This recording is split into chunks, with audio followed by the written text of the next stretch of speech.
Wangi kayu cendana dari lemari antik dan aroma maskulin yang dingin dari suamiku, Arya, selalu menjadi campuran yang mendominasi kamar tidur utama kami. Kamar ini besar, nyaris seluas sebuah apartemen studio, dengan dominasi warna emas dan marun yang terasa mewah, tetapi entah mengapa selalu menyimpan kebekuan. Malam itu, seperti malam-malam sebelumnya selama 3 tahun pernikahan kami, aku, Laras, berbaring di samping Arya yang tampak nyenyak dalam tidurnya. Ranjang kami terbuat dari ukiran jati yang mahal, simbol kemapanan yang selalu dielu-elukan oleh ibu mertuaku Bu Ratna. Laras, kamu beruntung mendapatkan Arya. Lihatlah rumah ini, lihatlah ranjang ini. Tidur di ranjang emas, mimpi pun pasti lebih indah, katanya suatu sore, bibirnya tersenyum tipis, senyum yang tidak pernah benar-benar sampai ke matanya. Namun, yang kurasakan bukanlah mimpi indah. Di sisi ranjang yang sunyi ini, aku justru merasakan desisan rahasia yang menyesakkan. Arya adalah suami sempurna di mata dunia, tampan, sukses, penyayang di depan umum. Tapi, sejak 6 bulan terakhir, kehangatan yang dulu pernah kami bagi seolah menguap, digantikan oleh rutinitas hambar, dan tatapan mata yang sering kali kosong. Seperti sedang menatap sesuatu yang jauh, sesuatu yang gelap. Malam ini, tubuh Arya memunggungiku, jarak di antara kami terasa lebih lebar dari jurang. Aku menghela napas, merasakan hasrat yang membara sekaligus terabaikan. Aku rindu sentuhannya yang dulu penuh gairah, yang membuatku merasa seperti satu-satunya wanita di semesta. Kini, sentuhan itu terasa seperti kewajiban yang dituntaskan dengan cepat, tanpa jiwa. Aku mendekat, tanpa suara. Ujung jemariku menyentuh punggungnya yang kekar, membelai pelan. Kulitnya terasa panas, tegang. Arya, bisikku lembut, mencoba menembus dinding dingin yang ia bangun. Ia menggeliat sedikit, tetapi tidak berbalik. Aku lelah Laras, jawabnya, suaranya serak dan jauh. Kecewa itu menusuk, tetapi aku tidak menyerah. Aku tahu, ada sesuatu yang salah. Bukan hanya soal kelelahan. Ini tentang gelombang keanehan yang mulai mengikis dinding rumah tanggaku. Panggilan telepon rahasia yang selalu ia terima di ruang kerjanya, bau parfum asing samar-samar yang sesekali kucium di kemejanya, dan yang paling mengganggu, perubahan sikap ibu mertua. Bu Ratna, yang dulunya menyayangiku dengan pura-pura manis, kini mulai menunjukkan taringnya. Tatapannya semakin tajam, kritikannya semakin menusuk. Ia seolah tahu sesuatu yang tidak ku ketahui, dan ia menikmatinya. Sambil memandangi bayangan Arya di balik rembulan yang masuk melalui tirai sutra, ingatanku melayang ke masa lalu, saat Bu Ratna memberiku kalung safir biru. Ini jimat keluarga kami Laras. Selama kamu memakainya, suami dan keluarga ini akan melindungimu. Tapi jika kamu berani mengkhianati kepercayaan kami, kalung ini akan menjadi rantai yang mengikatmu. Kata-kata itu, yang dulu terasa seperti janji, kini terdengar seperti ancaman dingin. Malam semakin larut, aku memutuskan untuk turun dari ranjang. Aku mengambil jubah tidur sutra tipis yang jatuh meliuk di tubuhku dan berjalan keluar. Aku butuh udara. Di ruang tengah yang gelap, mata uangkapku menangkap cahaya remang-remang dari ruang kerja Arya yang sedikit terbuka. Dorongan tak tertahankan memaksaku melangkah. Rasa ingin tahu telah berubah menjadi naluri bertahan hidup. Aku mengintip dari celah pintu. Arya tidak ada di sana, tetapi sesuatu ada. Di atas meja kerjanya yang rapi, tergeletak sebuah buku catatan kulit tua yang biasanya terkunci. Dan di sebelahnya, sebuah amplop coklat yang terbuka. Jantungku berdebar kencang. Itu adalah wilayah terlarang. Tapi, rahasia ini, yang telah membuat tidurku gelisah dan ranjangku dingin, harus kubongkar. Dengan gerakan sehalus kucing, aku masuk. Cahaya dari lampu meja yang redup jatuh ke isi amplop. Bukan surat cinta, bukan tagihan. Itu adalah foto. Di dalamnya, ada 3 lembar foto buram, dicetak seolah terburu-buru. Wajahku memucat. Foto pertama adalah Arya, bukan, itu bayangan Arya.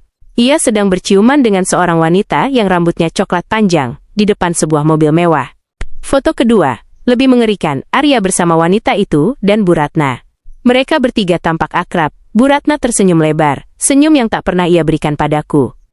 Foto ketiga, yang paling mematikan, menampilkan selembar dokumen. Bagian atasnya bertuliskan tebal, surat perjanjian, dan di bawahnya, ada 2 tanda tangan yang sangat kukenal, Arya dan Bu Ratna. Duniaku runtuh. Air mata yang kutahan selama berbulan-bulan kini meluap, membasahi wajahku.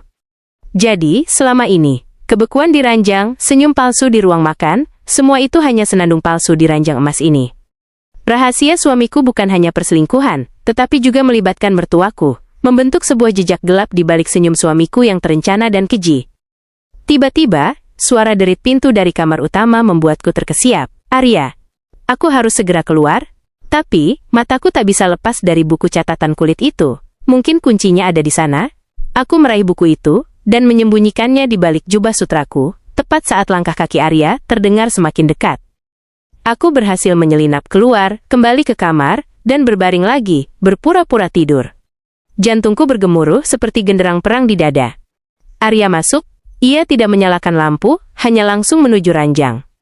Aku merasakan ia menoleh ke arahku, seolah memeriksa. "Kau tidak tidur?" bisiknya, suaranya lebih tajam. Aku terbangun.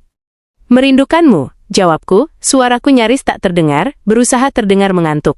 Aku meraih tangannya dan menciumnya. Di balasan ciumanku, ada hasrat liar yang baru, bukan lagi karena cinta, tapi karena amarah dan tekad untuk membalas. "Kau ingin bermain, Arya? Akan kuajak kau bermain." Arya terdiam sejenak, lalu tanpa kata, ia memelukku erat, kali ini sungguh-sungguh. Itu bukan pelukan cinta, itu terasa seperti belitan kepemilikan. Malam itu, di ranjang emas, aku membiarkan dirinya menenggelamkan diri dalam pelukan, sementara pikiranku jauh melayang, merencanakan babak selanjutnya dengan buku rahasia di bawah bantal. Buku catatan kulit tua itu terasa dingin, dan memberatkan di bawah bantal sutraku. Setelah Arya tertidur pulas, lagi-lagi dengan cepat, seperti orang yang ingin segera lari dari kenyataan, aku perlahan menariknya keluar. Aroma kertas tua dan tinta kering menguar, bercampur dengan aroma tubuh Arya yang memabukkan. Itu adalah kombinasi yang aneh, keintiman yang baru saja usai, dan rahasia yang akan menghancurkan. Aku menyalakan lampu tidur kecil, cahayanya hanya cukup menerangi halaman demi halaman. Buku itu bukanlah diary biasa. Ini adalah buku jurnal bisnis yang sangat pribadi, tetapi isinya jauh lebih kotor dari transaksi saham. Jari-jariku gemetar saat membalik halaman pertama. Tulisan tangan Arya yang tegas dan rapi mengisi setiap baris, merinci pertemuan, perjanjian, dan, yang paling memuakkan, pengkhianatan. Tanggal 28 April tahun 2024. Malam yang panas di Bali. Kesepakatan dengan Ningsih, wanita di foto, berjalan lancar. Ibu memastikan ia tidak akan membuat masalah. Ini demi bisnis keluarga Wijaya, dan Laras harus tetap di posisinya. Ningsih, wanita berambut coklat itu. Jadi, dia bukan hanya selingkuhan, tapi juga bagian dari kesepakatan yang diatur oleh ibu mertua. Aku membaca lebih lanjut, ternyata pernikahan kami bukanlah takdir indah, melainkan merger yang terpaksa. Perusahaan properti besar ayahku, yang kini aku warisi, harus diselamatkan dari kebangkrutan halus. Keluarga Arya, melalui Bu Ratna, menawarkan dana segar, dengan syarat aku harus menikah dengan Arya dan menyerahkan kendali saham mayoritas. Yang lebih parah, buku itu merinci perjanjian bahwa setelah 5 tahun pernikahan, atau jika Laras gagal memenuhi tugasnya, apapun maksudnya, Arya akan bebas menikahi Ningsih, dan Laras akan diceraikan tanpa hak waris, hanya kompensasi tunai yang memalukan. Dan Bu Ratna adalah arsitek utama rencana keji ini. Darahku mendidih. Aku bukan hanya dikhianati sebagai istri, tapi juga dipermainkan sebagai pewaris. Tanganku mencengkeram buku itu, membuat lipatan-lipatan kecil di sampulnya. Aku menoleh ke Arya yang tertidur. Wajahnya damai, seolah ia tidak baru saja merobek hatiku dan menjual jiwaku. Kemarahan yang membakar membuatku bertindak impulsif. Aku membungkuk di atasnya, tubuhku yang hanya terbalut sutra tipis nyaris menyentuh bahunya. Aku ingin membangunkannya, melemparkan buku ini, dan berteriak, tapi naluriku yang licik berbisik, "Asteris jangan. Jangan hancurkan permainan ini dulu. Aku harus tetap menjadi Laras yang rapuh, yang polos, yang mencintai suaminya. Aku harus menjadi istri yang sempurna, yang membuat mereka yakin bahwa rencananya berjalan mulus." Aku menyingkirkan buku itu ke tempat tersembunyi. Lalu, aku kembali ke ranjang, mendekat. Keintiman yang baru saja kami bagi terasa seperti racun, namun, malam ini, aku akan menggunakannya sebagai senjata. Aku membelai rambutnya, lalu turun ke lehernya. Sentuhan yang dulu penuh cinta, kini penuh perhitungan. Arya bergerak, matanya terbuka sedikit, terkejut melihatku begitu dekat. "Laras, ada apa?" Suaranya masih berat, karena tidur. "Tidak ada," bisikku, suaraku terdengar lembut namun diwarnai hasrat yang membara. "Hanya, aku merindukanmu. Aku ingin kau di sini, bersamaku. Hanya kita. Aku tahu ini kotor, ini menjijikkan, tapi dengan setiap sentuhan yang aku berikan, dengan setiap desahan yang aku tahan, aku merasa seolah sedang menarik informasi darinya, menjebaknya dalam perangkap yang akan dia sesali. Aku merasakan tubuh Arya merespons, kelelahannya hilang digantikan oleh gejolak yang tak terduga. Ia berbalik, menarikku ke dalam pelukan yang tiba-tiba terasa begitu menuntut dan mendesak. "Laras, kau membuatku gila," gumamnya di telingaku, nafasnya hangat. Sentuhan yang terjadi malam itu terasa menghanguskan. Aku memejamkan mata, memaksakan diri membayangkan ia adalah orang lain, bukan pengkhianat yang bersekutu dengan ibunya sendiri. Itu adalah pertarungan antara gairah fisik dan kebencian yang baru lahir. Di satu sisi, tubuhku berkhianat merespons sentuhannya yang ahli. Di sisi lain, jiwaku menjerit, berjanji, akan membalas setiap kebohongan di ranjang emas ini. Ketika segalanya mereda, dan Arya kembali terlelap, kali ini, dengan tangan melingkari pinggangku, aku menatap langit-langit. Aku tidak merasa puas, hanya merasa kosong dan ternoda. Pagi menjelang, dan aku tahu satu hal. Aku tidak bisa menghadapi ini sendirian. Bu Ratna terlalu kuat, Arya terlalu licik. Aku butuh sekutu, atau setidaknya seseorang untuk membantuku membongkar sisa-sisa jejak gelap ini. Pikiranku langsung tertuju pada satu nama, Satya. Sahabat lama ayahku, seorang pengacara handal yang pernah kucintai diam-diam sebelum Arya datang. Malam itu, sentuhan Arya telah membakar sisa-sisa kepolosanku. Esok hari, aku akan membakar kembali hidup mereka dengan kebenaran yang akan kubawa. Aku harus keluar dari jerat mereka, tetapi tidak sebelum aku mengambil semua yang menjadi hakku. Pagi itu, sarapan terasa seperti sandiwara teater paling dingin yang pernah kumainkan. Di meja makan kayu jati yang panjang, Bu Ratna duduk di ujung, mengenakan setelan sutra biru langit yang elegan, tapi matanya memancarkan warna abu-abu yang mengawasi. Arya, di sampingku, tampak santai, seolah malam penuh gairah yang ia bagi adalah penebusan atas semua dosanya. "Kau terlihat berseri-seri, Laras," ujar Bu Ratna, suaranya halus tapi penuh nada menyelidik. "Pasti tidurmu nyenyak?" Aku tahu, ini bukan pujian. Ini adalah pertanyaan terselubung. Bu Ratna pasti mencium ada yang berbeda dari suasana hati Arya pagi ini, dan ia curiga aku mungkin telah menemukan sesuatu. Wajahku memanas, bukan karena malu tapi karena amarah. Aku harus tampil meyakinkan. Aku tersenyum manis, senyum yang kubuat seringan, dan sepalsu senyumnya. "Sangat nyenyak, Bu. Arya, tahu bagaimana membuat saya merasa nyaman." Arya menoleh, sedikit terkejut dengan nada suaraku yang agak menggoda dan ambigu. Ada kilatan singkat kebingungan di matanya, yang dengan cepat ia tutupi dengan senyum gentleman. Bu Ratna hanya menatapku lebih dalam, seperti elang yang mengamati mangsanya. "Baguslah. Istri harus tahu cara melayani suaminya, Laras. Itu kunci kebahagiaan rumah tangga," katanya sambil menyeruput teh. Ucapannya seolah meremehkan, mereduksi keberadaanku hanya sebagai pemuas kebutuhan fisik dan simbol. "Tentu, Bu. Dan suami yang baik harus tahu cara menjaga istrinya." Balasanku terdengar ringan, tetapi ada penekanan tersembunyi. Aku menatap Arya, membuat kontak mata yang intens. Itu bukan tatapan cinta, tapi peringatan. Arya segera mengalihkan pandangannya, seolah ada serpihan rahasia di mataku yang tak ingin ia akui. Aku telah berhasil menanamkan benih kecurigaan, sekaligus keintiman semu yang akan membuat mereka lengah. Setelah sarapan usai, aku segera menjalankan rencanaku. Aku menunggu Arya pergi ke kantor, memastikan ia tidak akan kembali. Kemudian, dengan dalih pergi ke butik untuk memesan gaun pesta, aku pergi menemui Satya. Aku memarkir mobil agak jauh dari kantor hukum Satya yang terletak di gedung pencakar langit. Ketika aku masuk, Satya sudah menungguku di ruangannya. Dia selalu tampak keren dengan setelan jas abu-abu, matanya yang tajam dan sikapnya yang tenang adalah pelabuhan yang kuinginkan saat ini. "Laras, kau terlihat tegang," katanya setelah kami duduk. Aku tidak membuang waktu. Aku mengeluarkan buku catatan kulit Arya dan meletakkannya di meja marmer Satya. Lalu, aku mengeluarkan 3 lembar foto buram dari dalam dompet. "Aku butuh bantuanmu, Satya. Aku ingin menceraikan Arya dan menghancurkan semua yang telah ia dan ibunya rencanakan. Aku tidak akan keluar dari keluarga itu sebagai pecundang yang hanya membawa uang kompensasi." Satya mengambil buku itu, membolak-baliknya. Wajahnya yang tenang perlahan mengeras saat ia membaca beberapa baris di jurnal, dan melihat foto-foto Ningsih bersama Arya dan Bu Ratna. "Ini sungguh gelap, Laras. Perjanjian pranikah yang disembunyikan, perselingkuhan yang didanai, dan ini semua diatur oleh ibu mertuamu. Ini bukan perceraian biasa, ini skandal besar," gumam Satya, rahangnya mengatup. "Aku tidak peduli dengan skandal.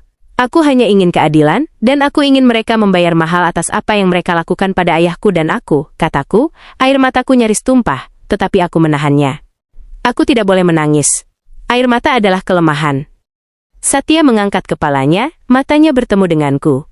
Aku akan membantumu, demi ayahmu, dan demi dirimu. Dia lalu meraih tanganku. Sentuhannya lembut dan menenangkan, sangat berbeda dari sentuhan penuh gairah dan kepemilikan Arya semalam. Sentuhan ini adalah janji, bukan manipulasi. Tapi Laras, kita tidak bisa terburu-buru. Kita harus menyalin semua dokumen ini, mencari jejak rekening Ningsih, dan yang paling penting, kita harus menemukan perjanjian asli yang disebut di sini. Buku ini hanya bukti pendukung, jelas Satya. Aku mengangguk. Aku tahu di mana dokumen itu. Di brankas pribadi Bu Ratna di rumah, tapi aku tidak punya kuncinya. Satya tersenyum tipis, senyum yang penuh strategi.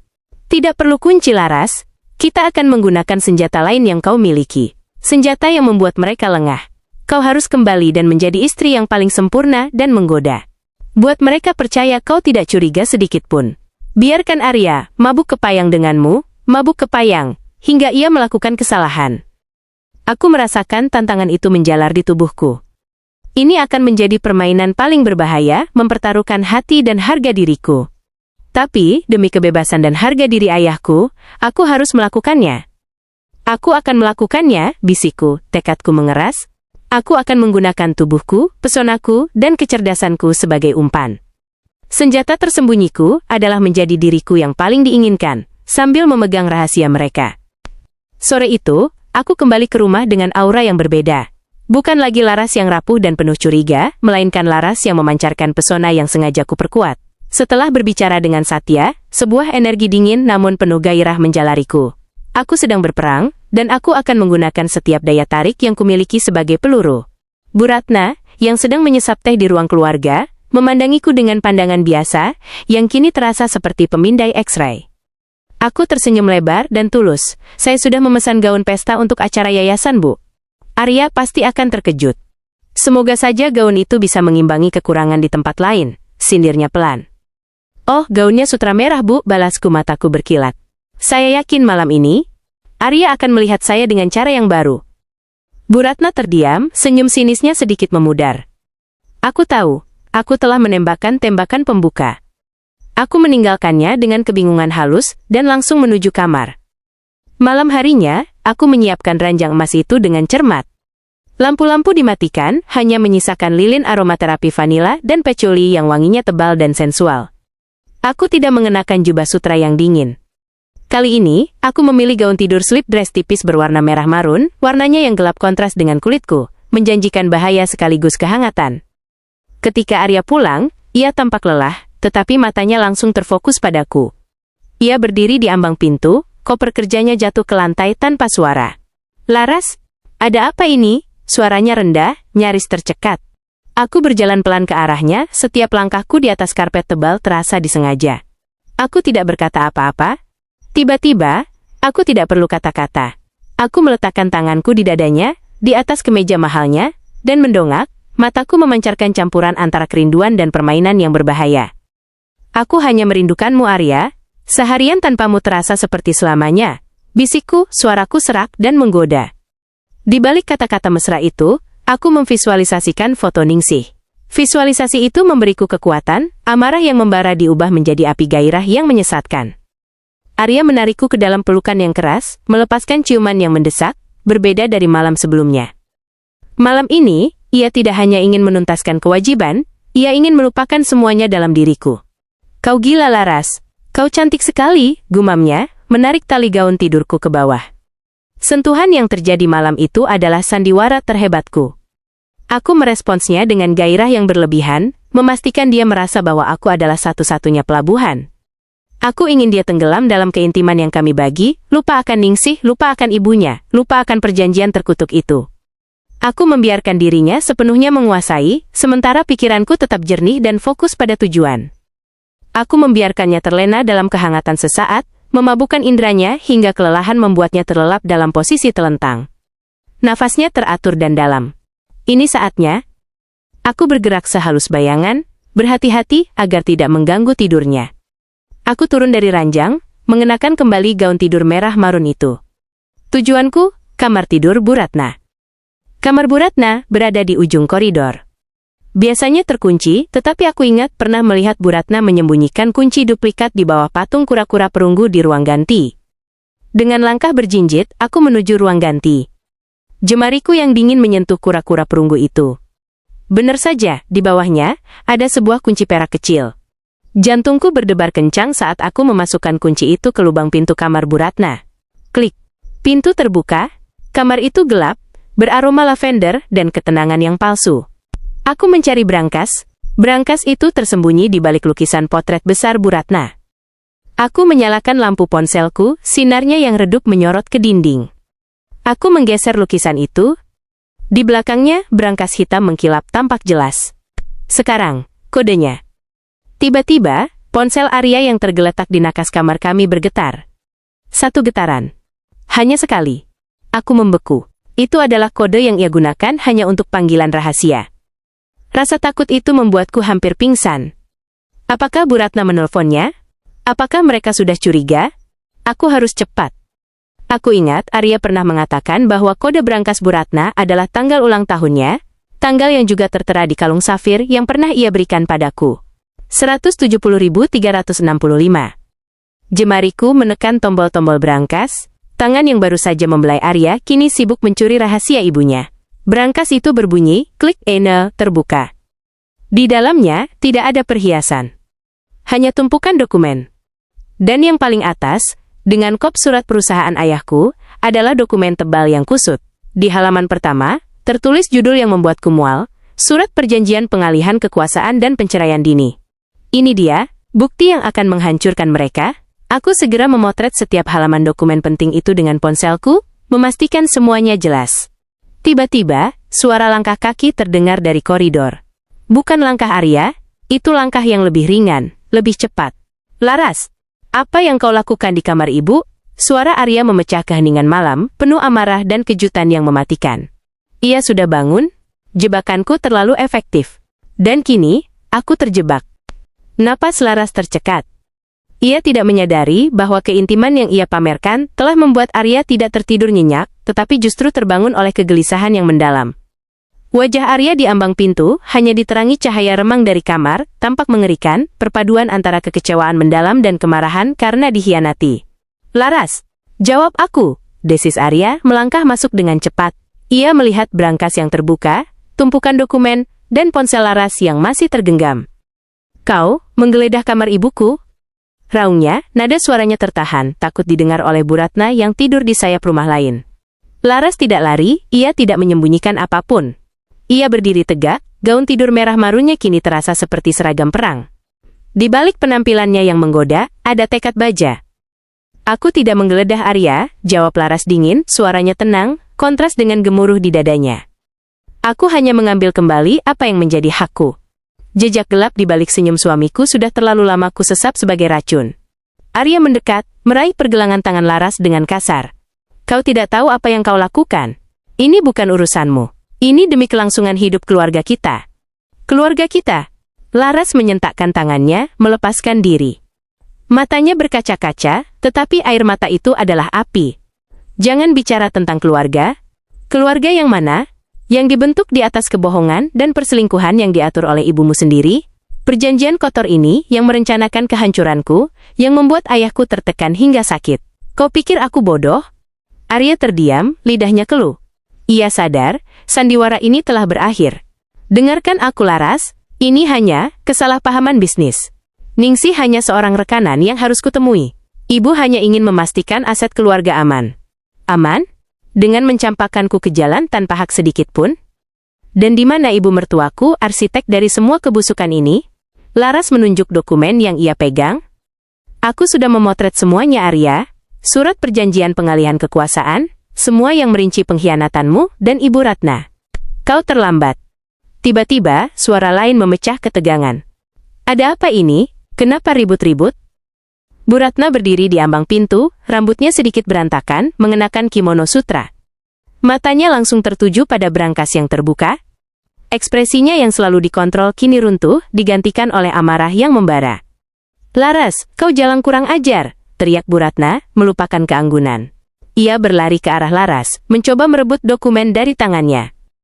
Laras mundur satu langkah, menghindari cengkeraman Bu Ratna. Jangan sentuh aku Bu Ratna. Aku bukan boneka yang bisa kau atur lagi. Aku tahu tentang Ningsih, aku tahu tentang janji-janji palsu kalian. Kalian merampok aset ayahku, dan kalian merampok hatiku. Dasar gadis tak tahu diri. Kau pikir kau siapa? Kau hanya pelengkap Laras. Kau hanya jalan bagi Arya untuk mendapatkan perusahaan ayahmu. Setelah itu, kau tidak ada harganya, dan kau tidak akan pernah bisa membuktikan apa-apa.